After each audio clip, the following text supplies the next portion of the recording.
Commander Ji-won Park pressed her palm against the cool metal of the observation deck's railing, her breath fogging the reinforced glass as 12 massive crystalline ships emerged from the swirling vortex of hyperspace. The Zephyrian vessels looked like floating cathedrals made of pure diamond, each one easily twice the size of Earth's largest space stations. Rainbow light danced across their surfaces as they moved with impossible grace through the void. "Holy stars," whispered Dr. Minyo Kim as he rushed to join her at the viewport. His coffee mug trembled in his hands, the hot liquid sloshing dangerously close to the rim. "I've never seen so many of their ships at once. Something big is happening." The orbital station beneath their feet hummed with nervous energy. Technicians ran between control panels while security personnel took positions at every major junction. 3 years had passed since the Zephyrians first made contact with Earth, but their visits had always been small affairs, 1 or 2 ships carrying diplomats and scientists for peaceful exchanges of knowledge and culture. This was different. This felt like an invasion fleet, despite the lack of weapons visible on the alien vessels. "Commander Park to bridge," Ji-won spoke into her communicator. "Are we reading any hostile signatures from the incoming fleet?" "Negative, Commander. Their quantum signatures match peaceful diplomatic protocols. But their energy readings are off the charts. These ships are running at maximum power." Dr. Minho adjusted his glasses, studying the alien formation. "Look at how they're positioned. It's not an attack formation, it's protective. They're guarding something in the center." Before Ji-won could respond, the station's communication array erupted with static, then cleared to reveal the hauntingly beautiful voice of Ambassador Veltar. The melodic tones seemed to carry emotions that human voices couldn't express, conveying urgency and desperation in ways that made everyone who heard it feel a chill down their spine. "Humans of Earth, we come bearing urgent news from the Galactic Council. We require immediate audience with your leadership. Time is of critical essence." Within 30 minutes, emergency protocols activated across the globe. President Elena Rodriguez materialized as a hologram in the station's main conference room, flanked by Earth's top military and scientific advisors. The room buzzed with tension as world leaders connected virtually from every continent. Ambassador Veltar's holographic form shimmered into existence at the center of the table. The Zephyrian looked like a living sculpture of crystal and light, standing nearly 8 feet tall with geometric patterns flowing across translucent skin. But today, the usual calming blue glow that emanated from Veltar's body flickered with disturbing reds and purples, colors that human xenobiologists had learned indicated extreme distress among the species. "Honored humans," Veltar began, the crystalline voice crackling with static that hadn't been present in previous communications. "The Galactic Council faces extinction. An entity we call the Void Blight has consumed the Kepler and Andros systems entirely."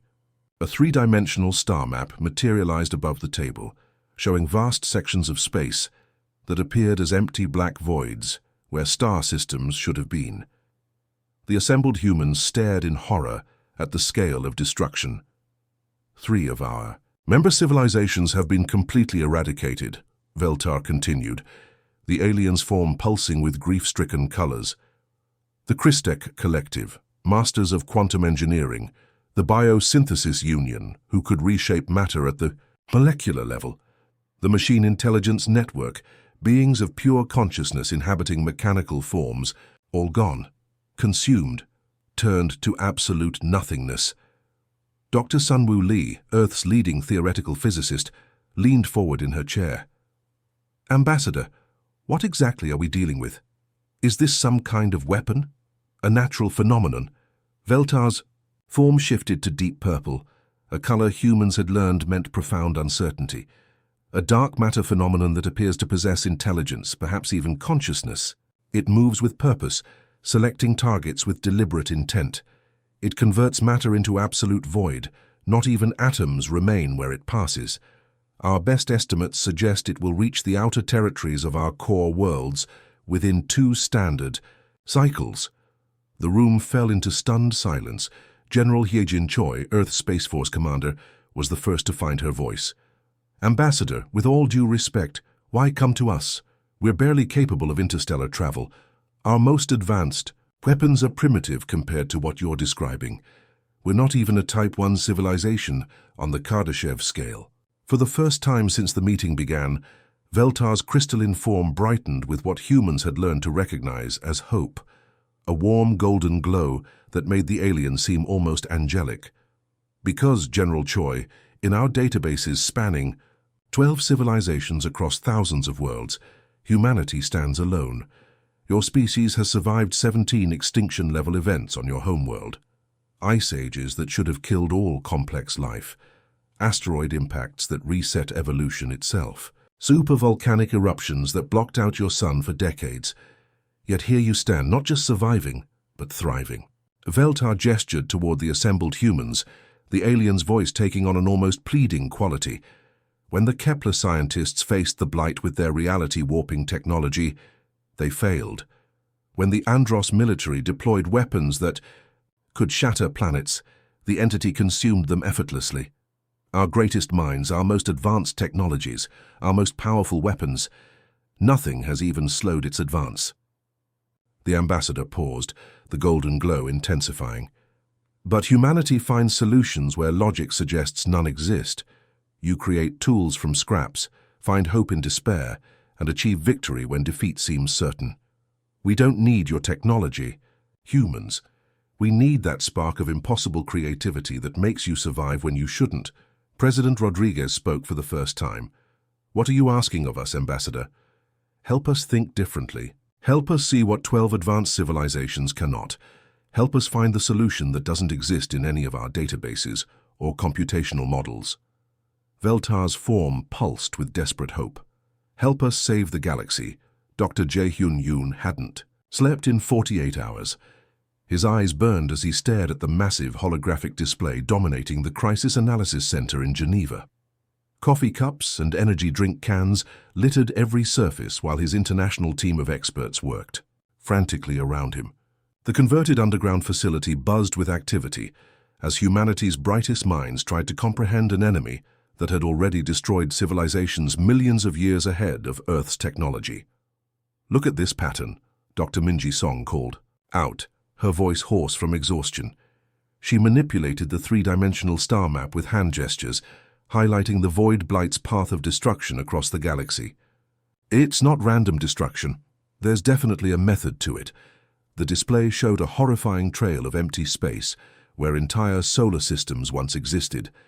But as Dr. Song traced the entity's movements, a disturbing pattern emerged. The Blight didn't simply consume everything in its path like a cosmic wildfire.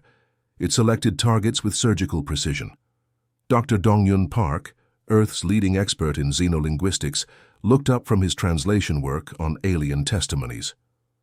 The Blight seems to target the most technologically advanced systems first. Look at the Kepler incident. It consumed the Kepler core, their most sophisticated research facility capable of manipulating space-time itself, before even touching the outer agricultural worlds where billions of civilians lived. Lieutenant Seo-Yun Kim, on special assignment from Earth Space Force, studied the tactical data with growing unease. Every countermeasure the Galactic Council tried was more advanced than the last. First, they deployed quantum shields that could stop entire fleets. When those failed, they used dimensional barriers that folded space itself.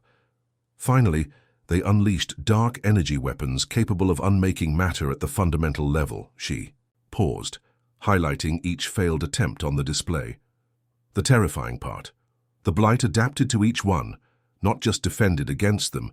It learned from them and became stronger. Dr. Yoon rubbed his tired eyes and pulled up Earth's historical databases. This reminds me of something from our own planet's history. During the 1918 flu pandemic, the virus targeted healthy adults with strong immune systems more aggressively. Here than the young or elderly, the stronger the immune response, the more deadly the infection became. Dr. Song looked puzzled. You think the Void Blight is biological, but the data shows it's composed of dark matter with exotic properties we can barely detect.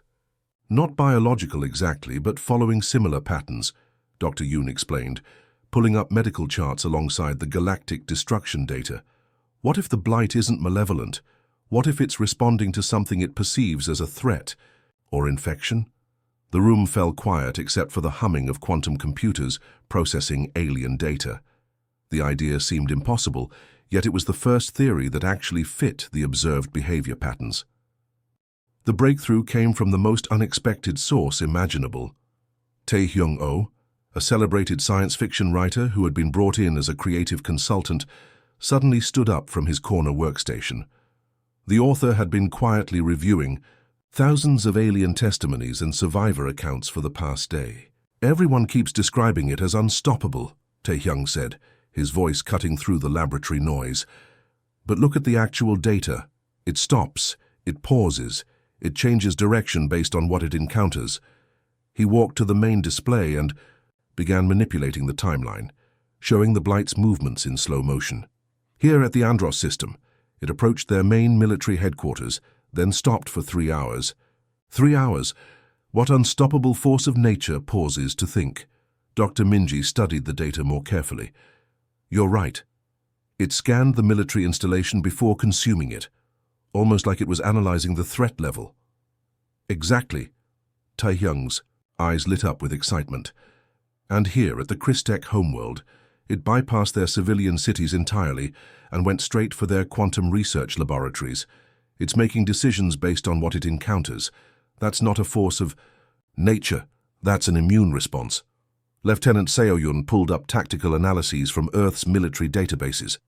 "If we follow this theory, every time the aliens used more advanced technology against it, they were essentially proving to the Blight that they were the exact threat it was designed to eliminate." Dr. Dong-hyun added another piece to the puzzle. "The survivor testimonies support this. Multiple species describe the Blight as seeming to test their technology before attacking. It would probe their defenses, analyze their capabilities, then consume only the most advanced installations." Dr. Yoon felt the pieces clicking together in his mind. So the Galactic Council's strategy has been backwards from the beginning. They kept escalating their response, using more and more advanced technology. But to the Blight, that just confirmed they were the problem it needed to solve. The implications were staggering. Humanity was looking at a cosmic immune system that targeted technological advancement itself. Every weapon, every shield, every advanced civilization's attempt to defend itself only marked them as a greater threat to be eliminated. "But if that's true," Dr. Song said slowly, "then humanity's primitive technology might actually be an advantage. We're not advanced enough to trigger its strongest response." Tae-hyung nodded enthusiastically. "We're like a mild cold instead of a deadly virus. The immune system might not even notice us, or it might respond with much less force." The room buzzed with new energy as the team realized they had found something the 12 advanced alien civilizations had missed. Humanity's technological limitations, always seen as a weakness, might be the key to survival against an enemy that grew stronger when faced with advanced threats. But now came the hardest part, convincing the Galactic Council that sometimes the most primitive approach was the most effective one. The Zephyrian flagship, Crystal Harmony, stretched over 15 kilometers from bow to stern, its translucent hull reflecting the light of distant stars like a massive floating jewel. Captain Yejun Shin had never imagined he would stand inside such a magnificent vessel, let alone address the most powerful beings in the galaxy from its crystalline conference chamber. The meeting room itself defied human understanding of architecture. Walls curved impossibly upward, merging seamlessly with a ceiling that seemed to extend into infinity. Around the massive circular table sat representatives of 12 alien civilizations, each more exotic than the last. The air hummed with translation devices working overtime to convert dozens of different languages into comprehensible communication. "Honored representatives of the Galactic Council," Captain Yejun began, his voice steady despite the weight of billions of lives hanging on his words. "Instead of trying to overpower the Void Blight with superior firepower, we propose strategic misdirection and controlled engagement." The reaction was immediate and explosive. The insectoid hive speaker's chitinous exoskeleton clicked rapidly, a sound that the translation systems interpreted as extreme displeasure. Its compound eyes glowed with indignation as it spoke through thousands of coordinated voices. You suggest retreat, running away like frightened prey animals. We are the most advanced civilizations in the galaxy. Our technology can reshape reality itself. Our weapons can shatter planets. Our defenses can stop the expansion of space itself. Other council members murmured agreement. The reptilian Sauron delegates' scales shifted to aggressive red patterns, while the energy beings known as the Luminari flickered with annoyed colors that painted the chamber walls in sharp, angry light. Dr. Unha Bey stepped forward calmly, her tablet displaying complex quantum equations that translated into holographic form above the conference table. That might be exactly the problem, Hive Speaker. Every advanced technology you've deployed against the Blight has only made it stronger and more focused on your civilizations. She manipulated the holographic display, showing the correlation between technological advancement and the Blight's aggressive response. We believe the entity is responding to specific quantum signatures associated with high-level civilizations. The more advanced your technology, the more it sees you as a threat that needs to be eliminated. Commander G1 moved to stand beside Dr. Bey, addressing the assembled aliens with the confidence of someone who had spent years dealing with impossible military situations. Think of it like fighting a forest fire. You don't try to overpower flames with bigger flames. You create fire breaks, conduct controlled burns, and guide the fire away from what you want to protect. The biomechanical cyborg collective representative, a fusion of organic tissue and quantum processors, processed this information at lightning speed. How your analogy suggests treating the Blight as a natural phenomenon rather than an enemy to be destroyed. Exactly, replied Dr. Yunha. What if we've been approaching this completely wrong? What if the Blight isn't malicious but protective? Like a cosmic immune system responding to what it perceives as infections in the fabric of space-time? Admiral Veltar's crystalline form pulsed with deep uncertainty, colors shifting from confused purple to skeptical orange. Your species has no experience with cosmic-scale threats, humans. How can you possibly understand an entity that has consumed entire star systems? General Hyagin stood up, her military bearing commanding respect, even among beings who could manipulate matter with their thoughts. Admiral, you're absolutely right. We have no experience with cosmic threats, but we have extensive experience with impossible odds and unconventional solutions. She activated her own display, showing Earth's history of survival against extinction-level events. When our planet faced ice ages, we didn't try to melt the glaciers with primitive technology. We adapted, migrated, and waited for the right moment. When asteroids threatened us, we didn't try to punch holes through them with our fists. We learned to deflect them or get out of the way.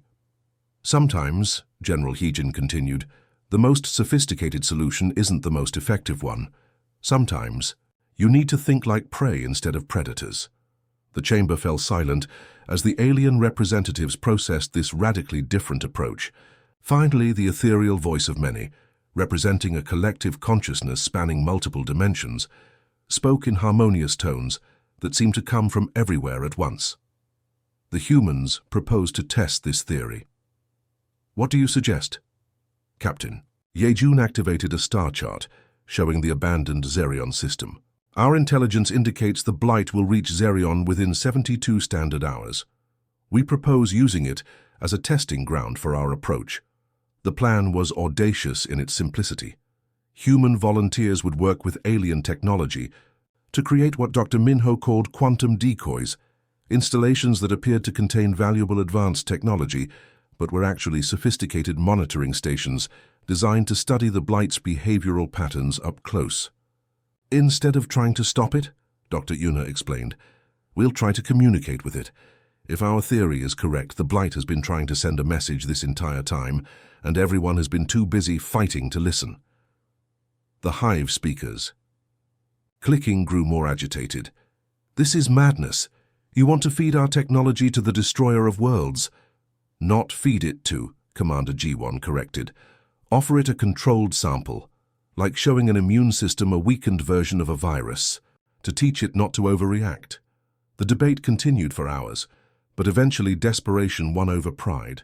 With the Blight advancing toward the core worlds and every conventional strategy having failed catastrophically, The Council agreed to let humanity implement their unconventional approach. As the combined fleet of human and alien vessels prepared to jump to hyperspace toward the Zerion system, engineer Taeyong Nam worked frantically alongside alien technicians in the flagship's engineering bay. The sight was surreal. Humans in simple spacesuits working beside crystalline beings who communicated through light patterns, insectoid creatures whose tools were living organisms, and energy beings who manipulated matter with pure thought.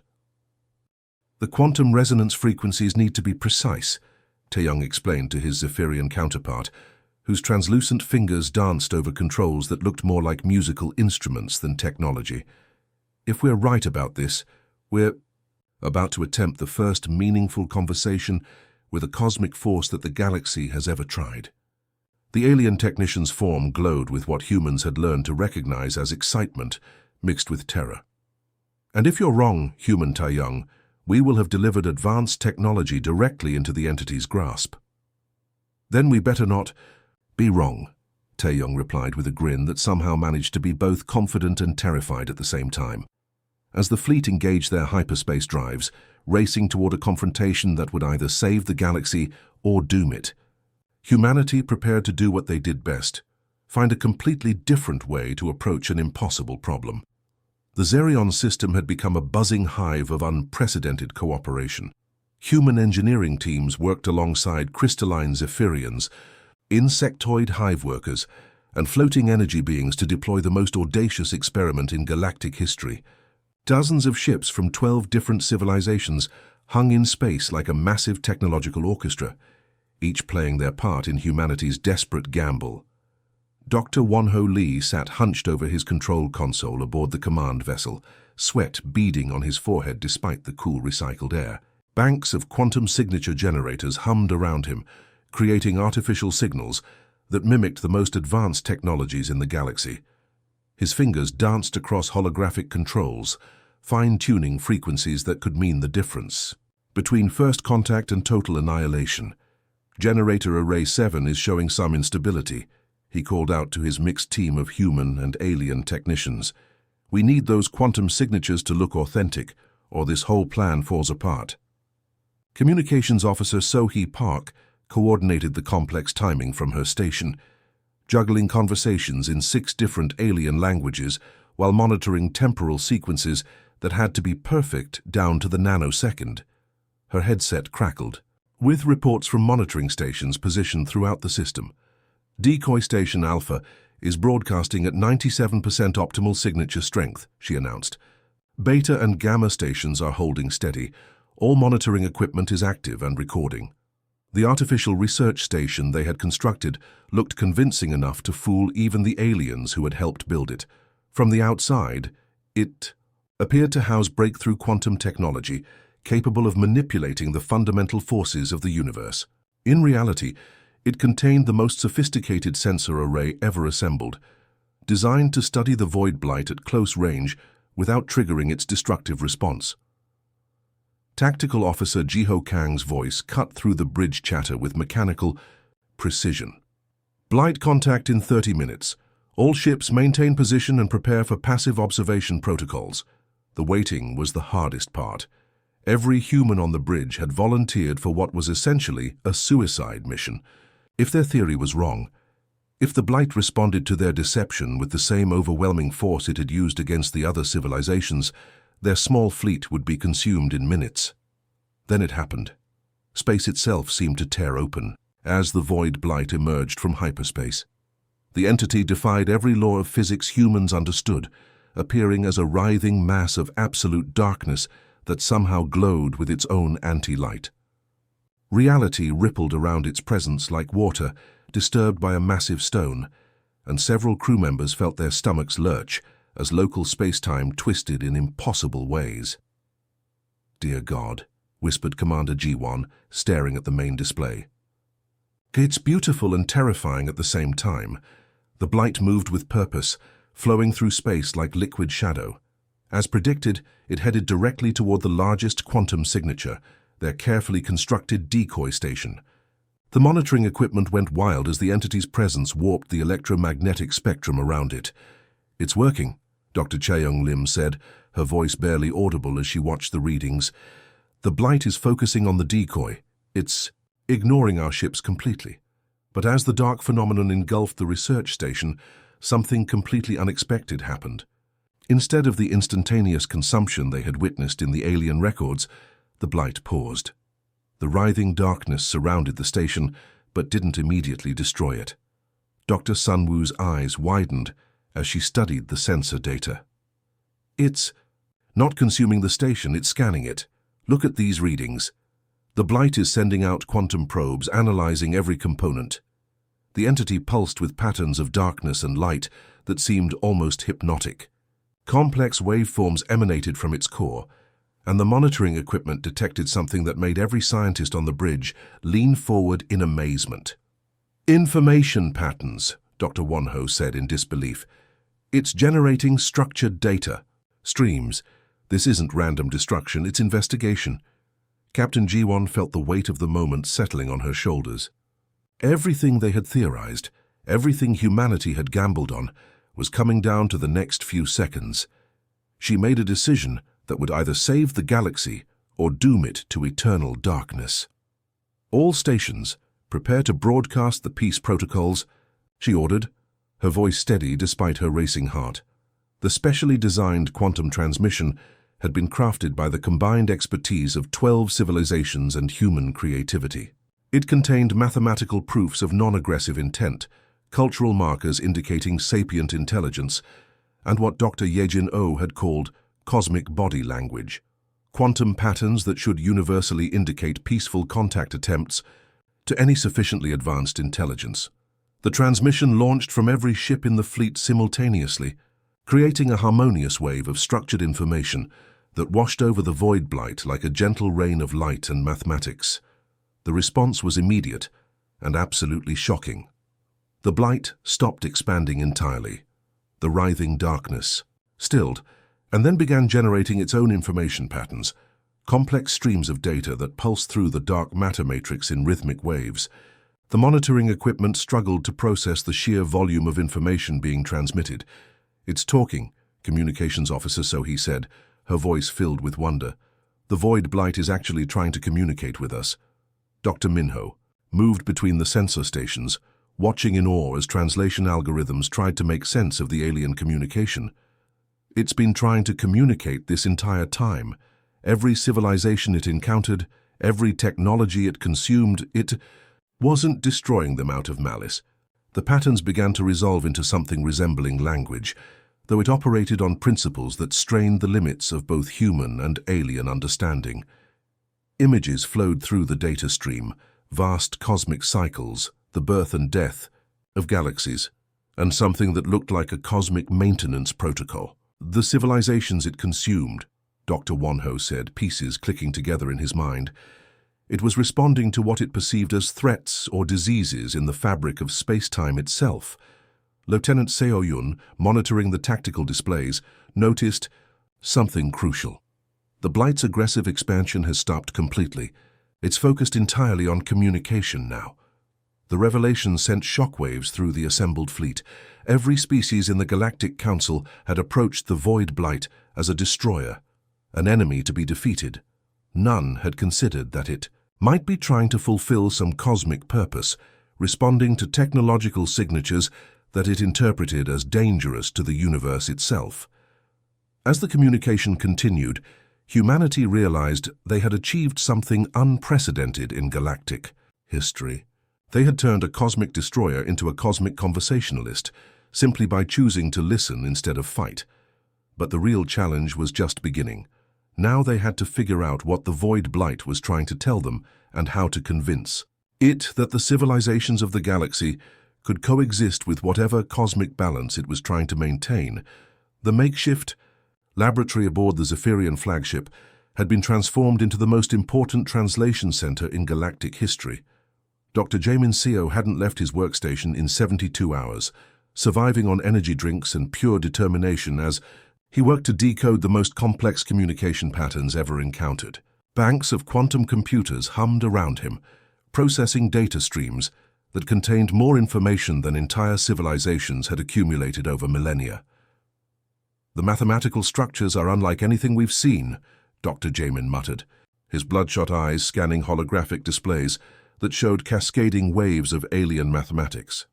It's not just language, it's like the entity is speaking in the fundamental equations of reality itself. Dr. Arayam Kim, Earth's premier xenolinguist, worked frantically at the adjacent station, her fingers dancing across holographic keyboards as she attempted to establish translation protocols for a being that communicated through dark matter fluctuations and quantum field manipulations.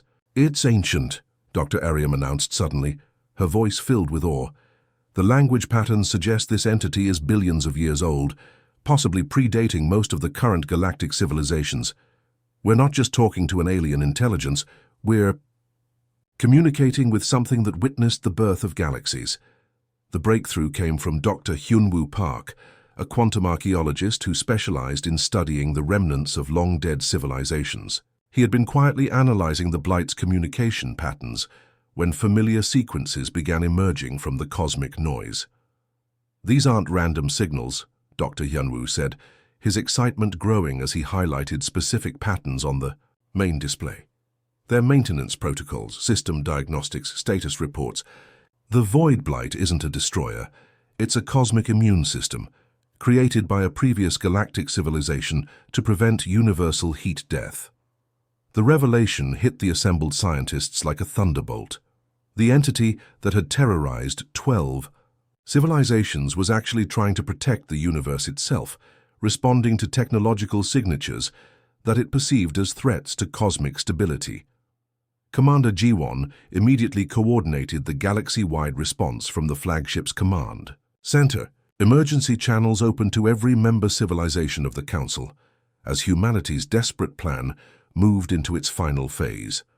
"All Council members, this is Commander Park, broadcasting on emergency frequencies. We need immediate implementation of the Great Regression Protocol. Every civilization must power down their most advanced quantum technologies and broadcast peaceful intent through the established communication channels." The response was immediate and unprecedented. Across the galaxy, the most advanced civilizations in known space began voluntarily reducing their technological signatures.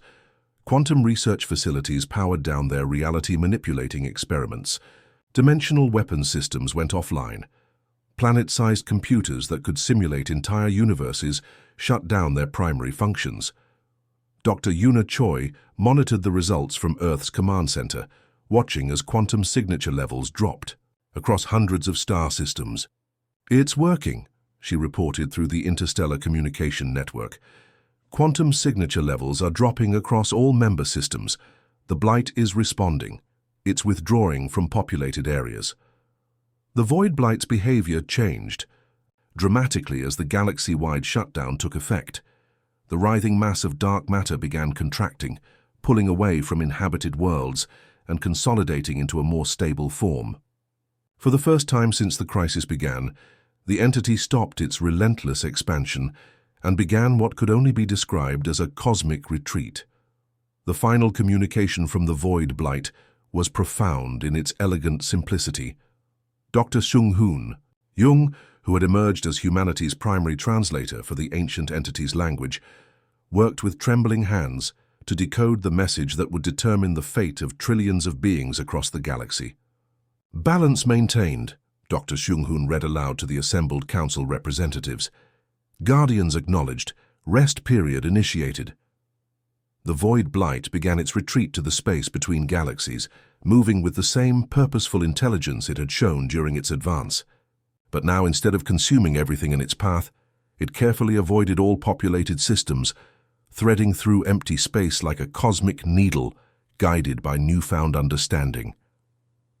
As the entity disappeared into the vast emptiness between galactic clusters, entering a dormant state that would last until cosmic development again threatened universal stability, the galaxy exhaled a collective sigh of relief that rippled across 1,000 worlds. Months later, aboard the orbital diplomatic station above Earth, Ambassador Veltar addressed the joint Human-Alien Council that had formed in the aftermath of the crisis. The crystalline being's form glowed with warm colors that had become associated with deep gratitude and respect. The Galactic Council offers humanity full membership and immediate access to our most advanced technologies, Veltar announced. Your species has earned the right to stand as equals among the greatest civilizations in the galaxy.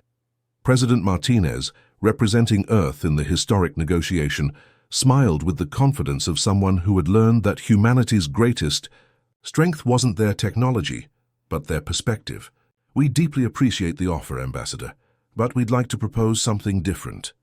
The assembled alien representatives leaned forward with interest as President Martinez continued. Instead of simply joining your existing structure, let's create a true partnership. Human creative problem-solving, working alongside alien technical expertise. Make Earth the Council's strategic thinking center, the place where we tackle the impossible problems together. The proposal sparked intense debate among the alien delegates, the hive speakers' chittering translated to cautious approval, while the energy beings of the luminary flickered with colors, indicating deep consideration. The biomechanical collective processed the implications at quantum speeds before announcing their support.